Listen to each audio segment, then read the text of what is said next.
The message from the Deputy Governor recommends the appropriation.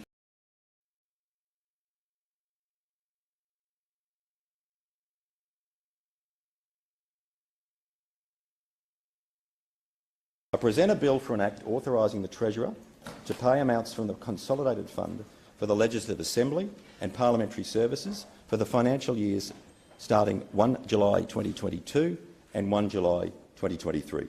I table the bill, the explanatory notes and a statement of compatibility with human rights.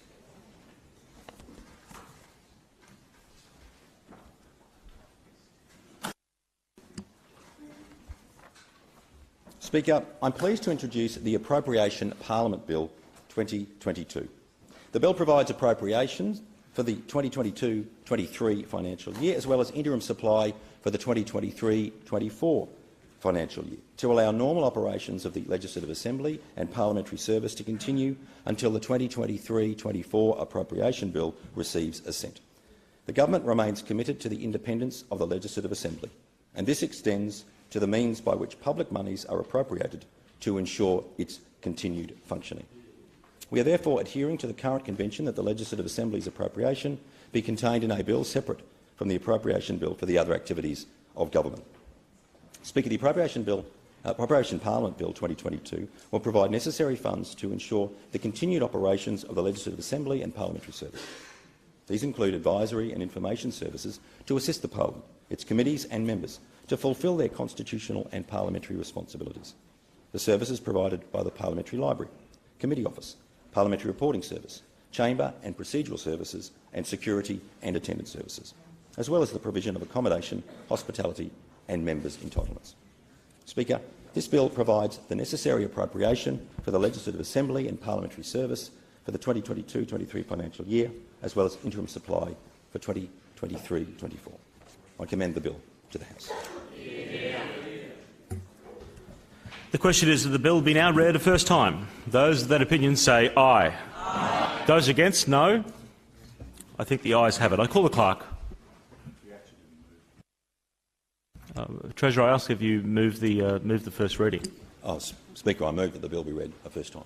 The question is now that the bill be read a first time. Those of that opinion say aye. Aye. Those against, no. I think the ayes have it. I now call the clerk. Appropriation Parliament Bill. In accordance with Standing Order 177, the bill is now set down for its second reading. I call the Treasurer.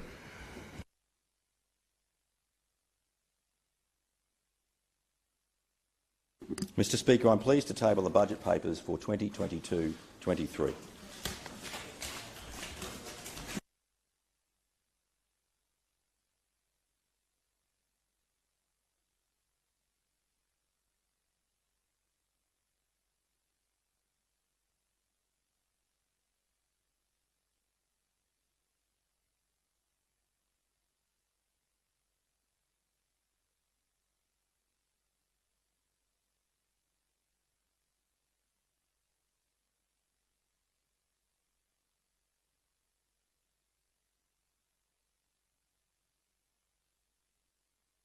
I call the Treasurer. Speaker, I present a message from the Deputy Governor.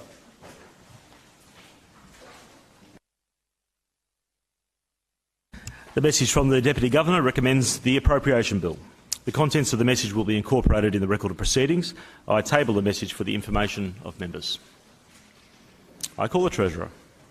Speaker, I present a bill for an Act authorising the Treasurer to pay amounts from the Consolidated Fund for departments for the financial years starting 1 July 2022 and 1 July 2023. I table the bill, the explanatory notes and a statement of compatibility with human rights.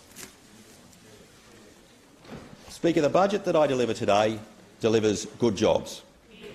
It provides better services and it supports Queensland's great lifestyle. It is a budget that marks our state's emergence from the sacrifice and resilience shown by Queenslanders during a pandemic that has shaken and disrupted us like nothing before. A pandemic whose impacts have been felt in our homes, our businesses, our schools and our hospitals. Notwithstanding these challenges, the great resilience of Queenslanders won through, built on perseverance, discipline and hard work. And that has allowed this budget to build on our extraordinary economic recovery and standing. An extraordinary economic standing that sees Queensland on almost every indicator we have seen this year outperforming the rest of Australia. It is a budget that puts healthcare first. It is a budget to propel us from times of tremendous disruption and turbulence towards a brighter horizon. Speaker, a new era is dawning for Queensland. Speaker, we are taking advantage of global shifts like decarbonisation and digitalisation to realise opportunities in our traditional and emerging industries and to help create more jobs. We are building the infrastructure for tomorrow. We are providing better services for all Queenslanders. And we are doing all of this without compromising our cherished lifestyle. The starter's gun has sounded on the maroon decade-long race towards the Brisbane 2032 Olympic and Paralympic Games and the decade beyond. Our nation-leading response to COVID-19 underpins the greatest ever investment in Queensland's future. Despite the lockdowns and isolation, Queenslanders have rightly rallied behind our frontline workers. Day after day, shift after shift, they continue to be at the forefront of our response to the COVID-19 pandemic. They put themselves in harm's way, treating thousands afflicted with severe virus symptoms and comforting their families. Doctors, nurses, paramedics and health workers continue to give Queenslanders the very best care because they care. Under pop-up tents, in all kinds of weather conditions, they have administered millions of PCR tests. In the middle of the night, they have transported patients struggling to find their breath to receive world-class health care. For our health workers, their daily routine involves multiple changes of personal protective equipment, surgical masks, respirators, gloves, goggles, glasses, face shields, gowns and aprons. Their daily ordeal has saved countless lives. To pay tribute to their service, we must make sure our health system has the infrastructure, technology and resources it needs to meet the future demands of a growing state. These demands and the pressures they create are not confined to Queensland. As in many parts of the world, healthcare is facing short and long-term challenges. The short-term challenges range from rising emergency department presentations to forced postponement of non-urgent elective surgeries to accommodate COVID-19 related priority care. The outbreak of influenza A has also made its presence felt, which is why Queensland became the first Australian state to provide free flu vaccines. There is also an increasing prevalence of complex and chronic illness. An estimated 4 out of 5 Australians aged 65 and over have at least one chronic illness. Rising private health insurance premiums are also placing additional pressure on our public hospital network. Across Queensland, the level of private health insurance coverage is near the lowest level seen for the last 20 years. There are now more Queenslanders without any form of private health insurance than at any other period, with 3.1 million Queenslanders uninsured. Of those who do still have private insurance, less than 40% have a policy which covers all hospital admissions. This means less than 1 in 4 Queenslanders have private cover for all hospital admissions. Over the longer term, there are also pressures associated with a growing and ageing population. Queensland has the fastest population growth of all states and territories. By 2036, our current population of 5.24 million is expected to increase by around 20%, or over 1 million new Queenslanders. And the number of Queenslanders aged over 65 is projected to grow from 865,000 to 1.3 million people in 2036, an increase of 50%. Speaker, demands on our health system can never be addressed by cuts to frontline services. That is why the Palaszczuk Labor government will always put healthcare first. Today, I am pleased to announce that this year's budget will deliver a record commitment of $23.6 billion for frontline health services and high-quality healthcare infrastructure. Today, our government commits $9.8 billion for a funding program to expand the capacity of Queensland's health system, the biggest hospital building program in the history of Queensland. Yeah. That commitment will deliver 2,200 additional overnight hospital beds. Yeah. There will be new hospitals in Bundaberg, Toowoomba and at Coomera. Yeah. There will be hospital expansions in Cairns, Townsville, Robina, Mackay, Redcliffe, Ipswich and Hervey Bay. Yeah. Metropolitan hospitals like the Princess Alexandra Hospital, the QE2 Hospital, the Prince Charles Hospital and Logan Hospital will all be expanded. Yeah. And, in an Australian first, a comprehensive Queensland Cancer Centre will be built at the Royal Brisbane and Women's Hospital. Yeah. In addition, our government will reallocate $229.7 million of existing funding to increase bed capacity under the Accelerated Infrastructure Delivery Program over the next 2 years. This program will deliver 289 beds across 7 projects in the Metro South, Gold Coast, West Moreton and Cairns and Hinterland hospital and health services. Yeah. Speaker, in total, this budget provides for an additional 2,509 beds across the state. Yeah. New ambulance stations will be delivered at Caloundra South, Launton, Morayfield, Ormeau and Ripley, along with redeveloped stations at Southport, Pimpamar and Toowoomba. Yeah. From the election of our government until today, the number of nurses in Queensland has increased by 10,638, or 38.1%. The number of doctors has increased by 3,106, or 39.2%, and the number of ambulance officers has increased by 1,103, or 29.7%. We will deliver 9,475 jobs for frontline staff, including doctors and nurses, paramedics and allied health professionals across this term of government. Yeah. Speaker, this is a record health budget. Yeah. Every year the health budget grows, but this year the increase is much more than just the usual. We have listened to stakeholders in the health system who tell us that they need greater budget certainty to plan and deliver high-quality health care.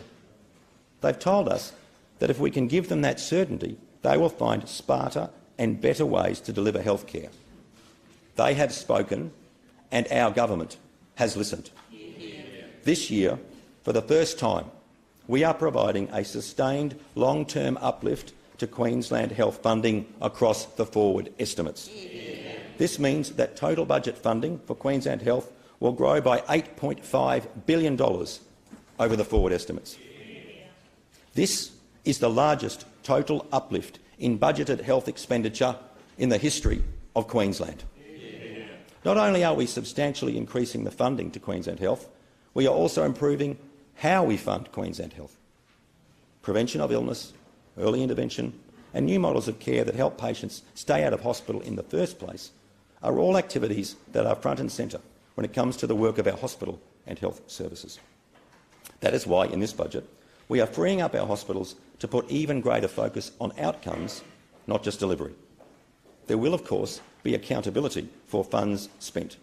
There are no blank cheques, because every dollar matters. But very importantly, Queensland Health will have much greater flexibility on how to invest state-provided funds on achieving outcomes. Speaker, the pandemic has painted a stark picture of the importance of mental health care. It is a picture that became even clearer with the release of the report by the Parliamentary Mental Health Select Committee earlier this month. I thank the members of that committee, particularly the Chair, the member for Greenslopes, Joe Kelly, and all those who made submissions to this important inquiry. The issues caused by mental health seep insidiously into so many other areas of life, from substance abuse and domestic violence to homelessness and unemployment. And it affects every part of our state. There is no community that is spared its impact. To all those who made submissions to the committee, to all those dealing with the challenge of mental illness, to all those who have lost a loved one to mental illness, we hear you, and now we will act. Our government will not leave behind those Queenslanders and those families living with the challenge of mental illness. A record health budget will commit an additional $1.6 billion for mental health services over 5 years, together with $28.5 million in capital funding to support plans that focus on addressing issues around mental health, addiction, substance abuse and suicide. It will focus on rehabilitation care, additional community care units, adolescent day programs and step-up, step-down services to help people transition from hospital or avoid hospital admission in the first instance. This is the biggest ever investment in mental health services in Queensland. But in order to deliver this funding, we must have a sustainable funding model. To that end, our government will introduce a 0.25% mental health levy on businesses, with annual taxable Australian wages of over $10 million from 1 January 2023. Businesses with annual wages over $100 million will pay an additional 0.5% levy. Treasury modelling indicates this levy will only apply to around 1% of all Queensland businesses. By the end of the forward estimates, the mental health levy will generate $425 million each year, a sustainable and ongoing source of funding to assist Queenslanders in need. Speaker, our record health budget also aims to give First Nations people and others living in rural and remote parts of Queensland access to the best possible health care. In this budget, our government commits almost $1 billion over 7 years for a Building Rural and Remote Healthcare program to replace ageing health infrastructure in rural and remote parts of the state. This will ensure Queenslanders living in these areas can receive adequate and contemporary health care. The investment builds on our government's proud legacy of delivering new or renewed hospitals and health clinics across our state, including new major hospitals at Roma and Kingaroy. We will also make sure the Royal Flying Doctor Service, born in our state, is adequately resourced to provide aeromedical evacuations throughout our regions for the seriously injured or those requiring urgent medical attention. Budget funding of $334 million over 10 years will enable the RFDS to take care of those in need, no matter where they live. We will also allocate an additional $60.3 million towards Brisbane Airport Corporation's new aeromedical infrastructure upgrade that will feature new patient transfer facilities and state-of-the-art hangars for fixed and rotary wing aircraft. Since our health response to COVID-19 enabled Queensland to start accelerating away from the pandemic last year, there is one statistic where Queensland has consistently led the nation: the creation of new jobs. Since March 2020, our job creation has tracked in line with the combined number of jobs created in the two largest states, New South Wales and Victoria. Last week's labour force data from the Australian Bureau of Statistics shows that that figure is now 206,000 new Queensland jobs created since March 2020. That May labour force data also showed something quite remarkable. In the month of May, 46,600 new jobs were created in our state. We are 1 in 5 Australians, but in the month of May, Queensland created 3 out of every 4 new Australian jobs. That nation-leading jobs growth is something our government will continue to pursue relentlessly. As Queensland's economy continues to gather speed, our government is actively seeking to identify and support the industries that will deliver well-paying, secure, highly skilled jobs for the future. That means jobs in hydrogen and renewables, critical minerals, advanced manufacturing, resource recovery, biomedical technology, aerospace, defence, tourism and the innovation, creative and design industries.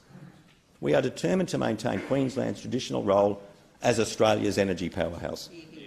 More than that, Queensland is rapidly becoming a global energy superpower through investment in our state's renewable energy future, helping us to deliver more jobs in more industries.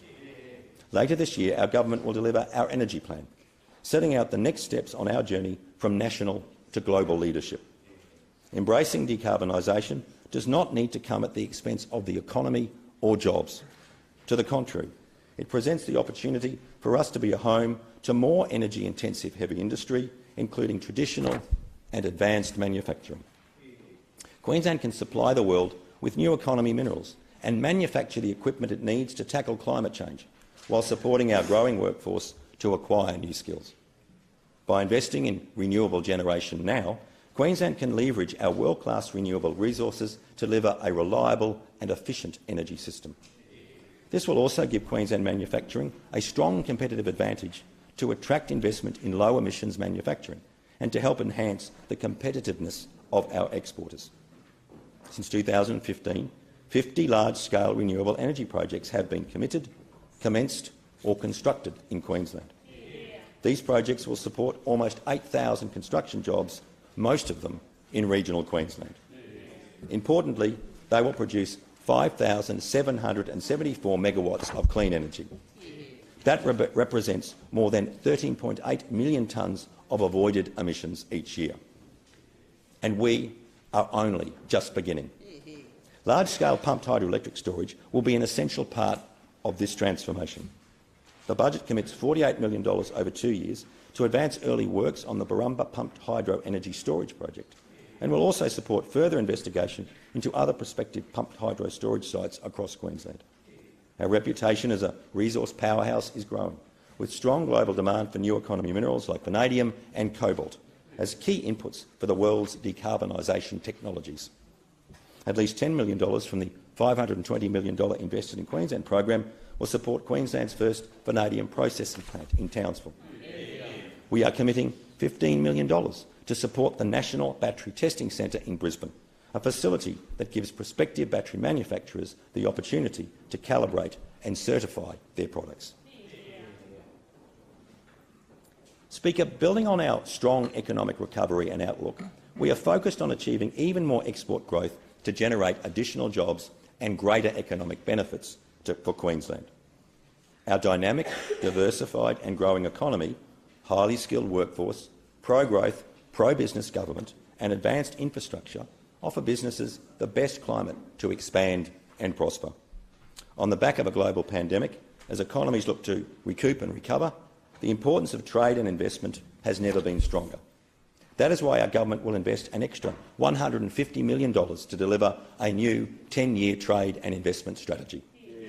This strategy will ensure we continue to support our exporters as they reach for new markets and boost sales where they are already currently trading.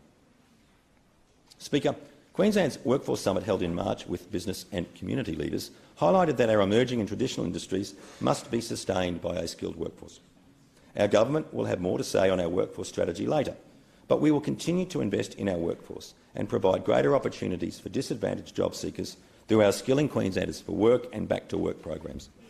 We will keep providing training opportunities to upskill workers for more secure, well-paid existing jobs and future jobs. While the pandemic has significantly impacted tourism, hospitality and international education, other sectors like mining, agriculture and the construction sector continue to power our economy. This budget aims to ensure ongoing success in those sectors performing well and speed up recovery in others. Speaker, our government keeps its promises. We promised the people of Queensland we would not raise their taxes, and the people of Queensland will not pay $1 of the revenue measures I announced in this budget. Order. Speaker, and we promised the coal companies that we would freeze their royalties until the 30th of June 2022. We will keep that promise. That means that for a decade, multinational coal companies have benefited from royalty arrangements that have been frozen by successive Queensland governments. Few industries in the world have enjoyed such a long period without change. But from the 1st of July, the 10-year freeze comes to an end. It is time for new arrangements to be implemented. Arrangements that reflect coal prices in excess of $500 per tonne, not the $150 per tonne for which the existing royalties were designed. 3 new progressive royalty tiers will be introduced: 20% for prices above $175 per tonne, 30% for prices above $225 per tonne, and 40% for prices above $300 per tonne. Each of those new tiers applies only on the margin, so at a coal price of $302 per tonne, the 40% rate would only apply to the last $2. We know the foreign shareholders of coal companies won't like these changes, but they can rest easy. We are not increasing the rates that apply at the existing tiers, as the former LNP government did in 2012 during an industry downturn. The new regime is forecast to deliver an additional $1.2 billion in royalties over the forward estimates. Order. 30% less than was forecast through the changes made by the former LNP government in 2012. All of that $1.2 billion and more will be going into regional Queensland. Speaker, we will build a new hospital for Moranbah. We will expand Mackay Hospital, Townsville Hospital and Cairns Hospital. More beds in hospitals in Rockhampton, at Hervey Bay and at Serena. And we will deliver 2 new major hospitals in Bundaberg and Toowoomba. And we will continue to back the future of the resources industry. To support the future of our resources sector, $68.5 million over 5 years will be invested through the Queensland Resources Industry Development Plan. That includes a further $17.5 million to encourage exploration and make new mineral discoveries. Alongside resources, we will be working with other industries because we want advanced manufacturing to flourish, to grow and to create jobs. Our $350 million industry partnership program is designed to unlock our advanced manufacturing potential in hydrogen, biofutures, biomedical, defence, aerospace, space and resource industry recovery. To help small and medium-sized manufacturers build advanced manufacturing capability in our regions, the budget commits $50 million to the Made in Queensland and Manufacturing Hubs grant programs. Our agricultural sector, with its heart in regional Queensland, is continuing to diversify with potential growth opportunities in high-value horticulture, seafood and livestock. Our drought assistance and reform package of up to $79.6 million over the forward estimates will support regions affected by drought, while $150 million over 3 years will be available to help farmers prepare, manage and recover from the impacts of drought. Speaker, few sectors have felt the impacts of the COVID-19 pandemic more than Queensland's tourism sector. Yet there is growing optimism about tourism's future. This sentiment was tangible when the first cruise ship returned to the Port of Brisbane just weeks ago, with 1,500 passengers who embarked on day trips around south-east Queensland. With both domestic and international borders open, visitors are returning, but we are doubling efforts to accelerate the sector's recovery and growth. This budget commits up to $66.4 million over 4 years for an action plan to help our tourism operators rebound even more strongly, particularly in regional communities. Our tourism sector has endured challenge after challenge. Before COVID, it was a series of natural disasters, including the fires that tore through so many parts of our state, including the Scenic Rim. As the then Minister responsible for the Queensland Reconstruction Authority, I went into the Lamington National Park. I saw firsthand the destruction. Order. Members to my left. There are conventions around the budget speech. I call the Minister. I saw firsthand the destruction of our iconic Binnaburra Lodge. While I was there, Steve Noakes, the chair of Binnaburra, dragged the iconic dinner bell from the wreckage as a symbol of hope that Binnaburra could be rebuilt. As a result of today's budget, we are taking the next step forward so that the bell of Binnaburra rings again. Speaker, $18 million will be donated to the Binnaburra Foundation to help rebuild this iconic lodge. In addition, we will also invest $2 million for improvements at Lamington National Park, working closely with O'Reilly's. Speaker, Binnaburra and O'Reilly's are just two of countless Queensland small and medium businesses that have done it tough year after year. Through their hard work and sacrifice, they have been an integral part of our economic recovery, and for that, they deserve to be supported. Our approach has always been to keep business costs low through competitive tax arrangements, making Queensland an attractive place to invest. Targeted regulatory reform has been a key part of our COVID-19 response, enabling businesses to grow. Today, through this budget, we will provide payroll tax relief to more than 12,000 small and medium-sized Queensland businesses. This will be achieved by increasing the payroll tax deductions to businesses with annual Australian taxable wages between $1.3 million and $10.4 million. Currently, the deduction phases out above $1.3 million at a rate of 25 cents per dollar of wages, or $1 for every $4 of wages. We will reduce that phase-out rate to 14.3 cents per dollar of wages, or $1 for every $7 of wages. Put simply, we are increasing the number of businesses who will now be eligible for a deduction from payroll tax, and we will significantly increase the deduction available to businesses already getting it. This means a business with $6.5 million of taxable wages will see over $26,000 extra each year in its bank account. Speaker, the Queensland Government interacts with hundreds of thousands of people every day, often during some of the most difficult times in their lives. As we grow and transform, we must remember that we live in a community, not just an economy. That means we need to ensure all Queenslanders benefit fairly from our growth and prosperity, regardless of where they live or who they are. This is particularly true for our most valuable resource, our children.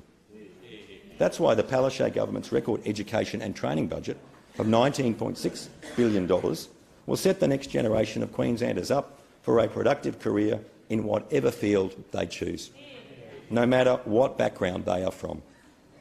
This budget takes our total investment in our Building Future Schools commitment to $3 billion. We have already opened 21 schools since 2015, and today we are announcing another 5 for 2025 and 2026. More schools are currently under construction, and this budget commits a further $390 million to build 5 new schools where they are needed the most. Primary schools in Caboolture West, Caloundra South, Ripley Valley, Greater Flagstone and Bars Scrub. It also includes another $742 million for additional and renewed infrastructure in our existing state schools, and $20 million to upgrade school playgrounds and tuck shops. Our government has rightly acknowledged the extraordinary dedication and service of our health workers. However, teachers, principals and school staff are among the unsung heroes of this ongoing pandemic. They have exemplified Queensland's fighting spirit with their response to COVID-19, followed by the South East Queensland floods earlier this year. They have adapted and embraced technology to encourage home learning under extraordinary circumstances.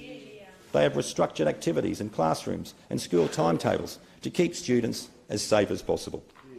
They are deserving of our heartfelt thanks.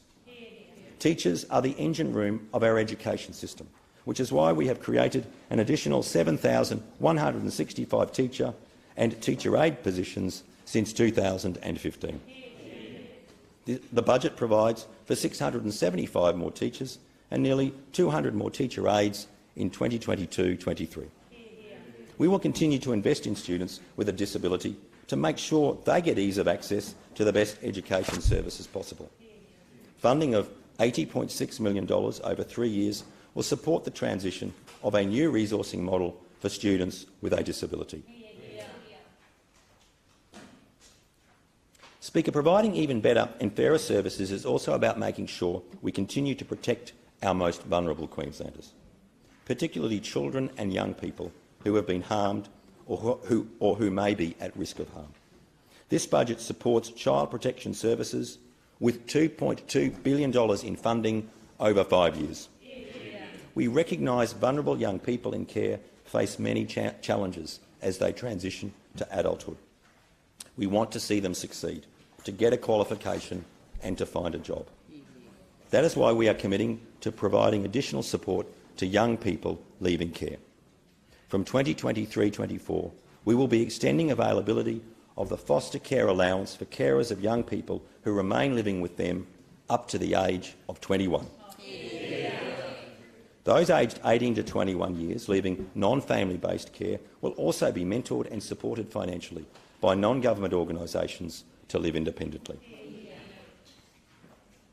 Our government recognises that the pandemic, along with required periods of isolation, has impacted on mental health, including exacerbating loneliness. The budget commits $126 million over 4 years and $19 million ongoing to help address social isolation, and support our invaluable neighbourhood and community centres throughout Queensland. This follows from the work of another important parliamentary inquiry led by the member for Mansfield, Corinne McMillan. In a state where the Premier, Governor, Chief Justice and Police Commissioner are all women, it is no surprise that the Palaszczuk government is committed to ensuring women and girls have equal rights and access to opportunities. Women and girls should feel safe and valued. We want women to have opportunities to succeed in economic, social and cultural endeavours. The Queensland Women's Strategy will underpin this important work. We are focused on securing better outcomes for women who have been victims of domestic violence.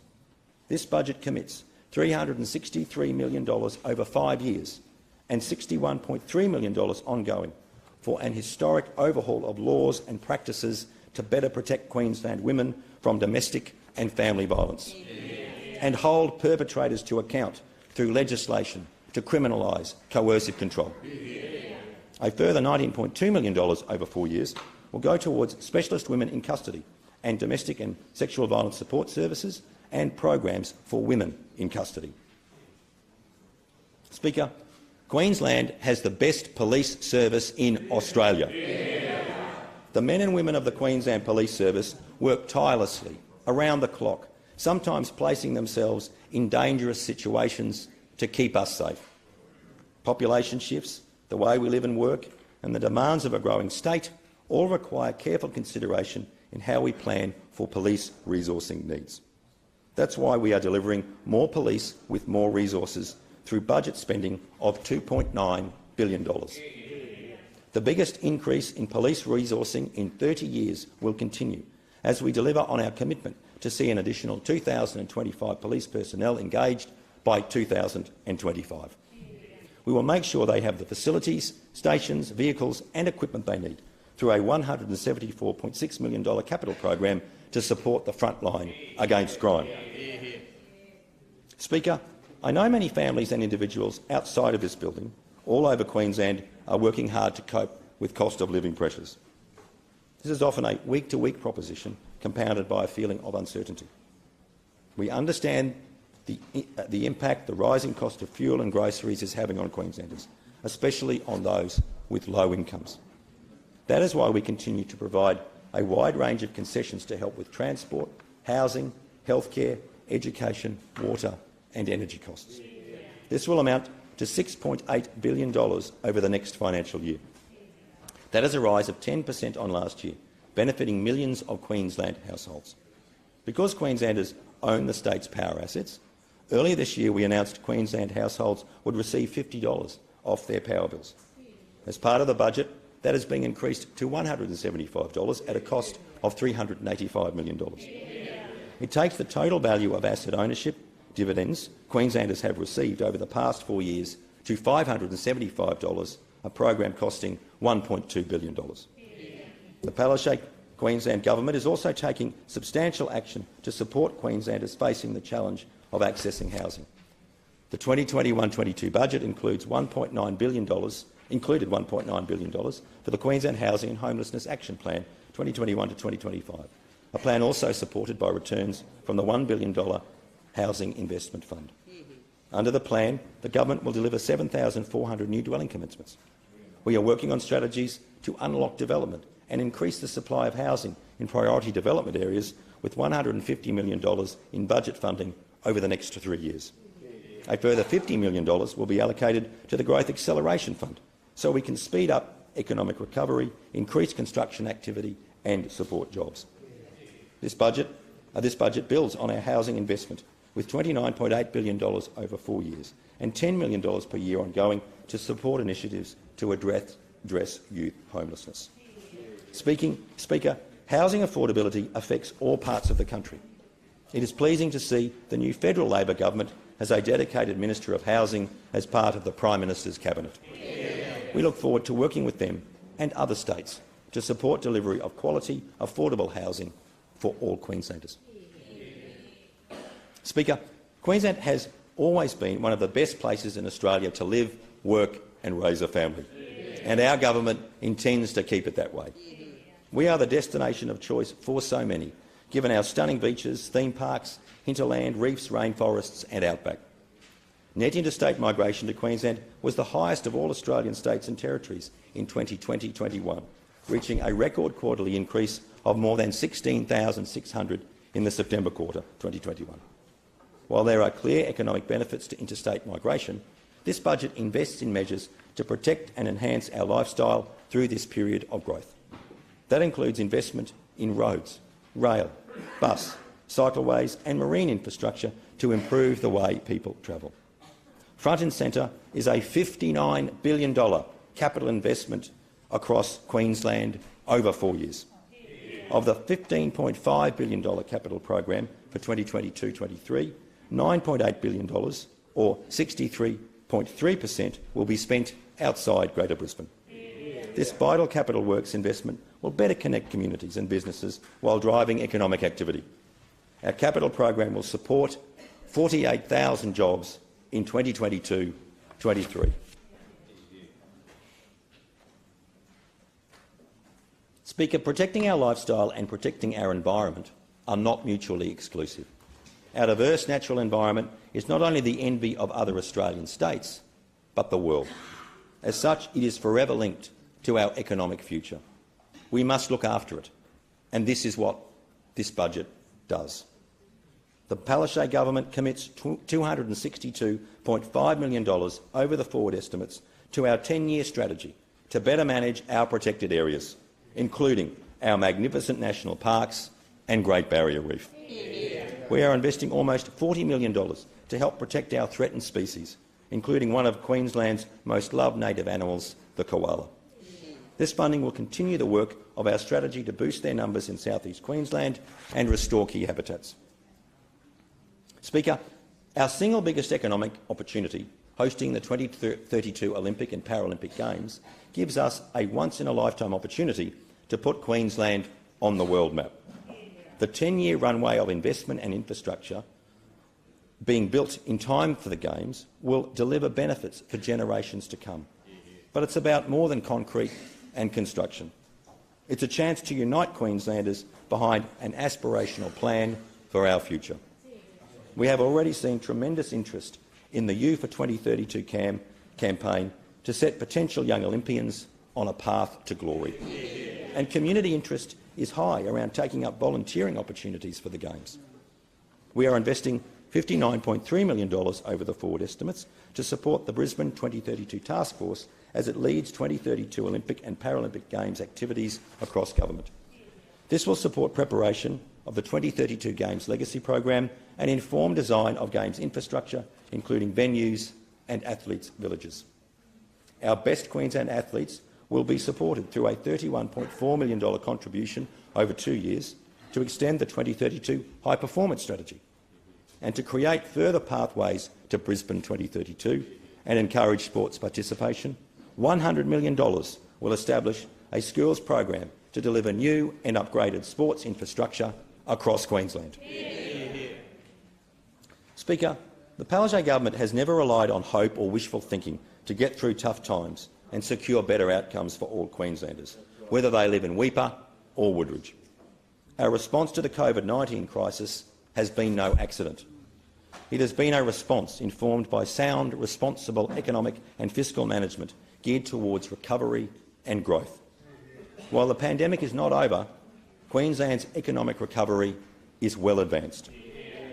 By the March quarter 2022, Queensland's domestic economy was 7.8% larger than it was pre-COVID, much stronger than the 6.9% growth in the rest of Australia. 206,000 extra Queenslanders have found jobs since the start of the pandemic, as many as New South Wales and Victoria combined. Our unemployment rate of 4% in May is well below its pre-COVID rate of 5.8%. Our focus on regional jobs is also delivering great outcomes for Queenslanders. Mackay has the lowest unemployment rate in Queensland at 2.4%. The Australian Bureau of Statistics tells us Queensland created 1,500 new jobs each and every day in the month of May. The value of Queensland's overseas merchandise exports total $99 billion in the 12 months to April 2022. This is 72.3% higher than the corresponding period a year ago and the state's highest 12-month total on record. With strong economic recovery, our strong economic recovery stood the state in good stead when faced with a range of economic challenges earlier this year: the Omicron outbreak, major flooding in south-east Queensland and the global impact of the Russian invasion of Ukraine. These shocks have all impacted the supply side of the economy and have exacerbated inflationary pressures. In spite of this, the Queensland economy is forecast to grow by 3% in 2021-22 and an average ongoing growth of 2.75% per annum over the rest of the forward estimates. This growth means even more jobs for Queenslanders. Year average employment is forecast to grow by an exceptional 4.75% in 2021-22, the strongest rate of jobs growth in 15 years. Employment is then expected to grow by a further 3% in 2022-23. Reflecting this strong jobs growth, the state's unemployment rate is expected to remain around its current low level for the duration of the forward estimates. Responsible management of our finances, growing jobs and growing the economy is recognised by rating agencies. Queensland retains the equal highest credit rating among all states with S&P Global.